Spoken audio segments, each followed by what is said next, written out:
সকালবেলা ঘুম থেকে উঠে ফ্রেশ হয়ে তো দেখো ভাবলাম আজকে কি রান্না করা যায়।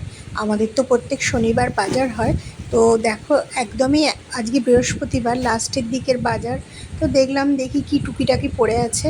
দেখলাম একটা ওল আছে, ঢ্যাঁড়স আছে, সবই অল্প অল্প বাজার পড়ে আছে। আর বাজার উঠে গেলেই ভালো হয়, কেননা বাজারগুলো পড়ে থাকলে না লাস্টে শুকনো হয়ে সেগুলো নষ্ট হয়। তো দেখো তাই জন্য ভাবলাম আজকে একটু ঢ্যাঁড়সের তরকারি করি আর ওলটা ভাতে দিয়ে দিই। ওলটা এসেছিলো প্রায় আগের শনিবার, এখনও অবধি ওলটা পড়ে আছে, রান্না করা হয়নি। আর তাই জন্য আজকে আলু ঢ্যাঁড়সের একটা তরকারি করলাম, ডাল, আর তার সঙ্গে একটু আলু ভাজলাম, আর ওল ছিল, ওল ভাতে করলাম। আর মাছ আজকে করবো না, ভাবছি ডিম করবো।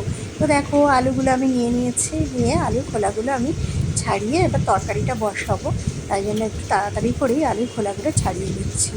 আলুটা আগের দিন কেটে রাখলে কি খোলা ছাড়িয়ে রাখলে, অনেকেই ছাড়িয়ে রাখে কিন্তু জানি না কেমন আলুগুলো না একটু শক্ত হয়ে যায়, কিন্তু দিয়ে মানে একদম যেদিন করা হয় সেই দিনই কাটলে কিন্তু আলুগুলো খুব সুন্দর সেদ্ধ হয়, একদম পরিষ্কার থাকে। সেই জন্য আগের দিন আর কেটে রাখি না।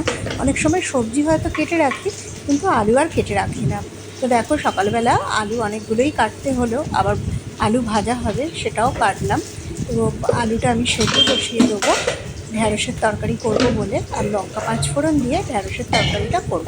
আলুটা আমি সকালবেলা একটু প্রেশারে সেদ্ধই করে নিই, তাহলে তাড়াতাড়ি হবে। আর ওলটাও কেটে নিচ্ছি, ওলটাও ভাতে বসাবো। আর আজকে ভাবলাম মুসুর ডাল করব, কিন্তু ডালটা না সেদ্ধই রাখবো, আজকে আর সাঁতলাবো না। কেননা অনেক সময় দেখেছি সেদ্ধ ডালটা বেশ ভালোই লাগে, আর আমার মেয়ে বর ওরা ভালোই বাসে। সেই জন্য ভাবলাম আজকে সেদ্ধ ডাল রাখবো, ডালটাকে আর সাঁতলাবো না, একটু পাতলা মতো করবো, তাহলে ভাতের সঙ্গে খেতে অসুবিধা হবে না। আটাটাও মেখে নিলাম। আর দেখো এই মুসুর ডালটাও নিয়ে নিয়েছি, আর আলুটাও আমার কাটা হয়ে গেছে আলু ভাজা করব বলে। তো কড়াইতে তেল গরম করে আলুগুলো আমি ভেজে নিলাম, আর একদিকে মুসুর ডালটাও সেদ্ধ বসিয়ে দেবো। সকালবেলা যত তাড়াতাড়ি করা যায় ততটাই ভালো। দেখো আমি অনেকটাই প্রায় আলু ভাজা হয়েছিল, ডালের সঙ্গে সবাই খাবে।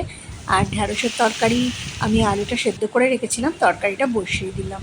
একদিকে ঢ্যাঁড়সের তরকারি হচ্ছে আর একদিকে আলুটা ভাজা হচ্ছে, আর মুসুর ডালটাও ভাতে বসিয়ে দিয়েছি। এদিকে ঢ্যাঁড়সের তরকারি হয়ে গেছে আর ওলটাও ভাতে দেওয়া হয়ে গেছে।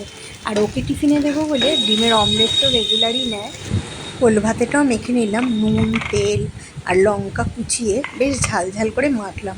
আর দেখো আজকে ভীষণ ডাল সেদ্ধ খেতে ইচ্ছা গেল, তাই ডালটা এরামই রাখলাম। তো ঢ্যাঁড়সের তরকারি হলো, আলু ভাজা হলো, ওল ভাতে হলো, আর মাছ কালকের কিছুটা আছে, আজকে ভাবলাম ডিম করবো। ঠিক আছে, তুমি ওল ভাতে দিয়ে খাও, আর এই ডাঁটা আলু বড়ির তরকারিটা আছে, খাবে তো? কালকে তুমি খাওনি, দেবো? হয়ে যাবে।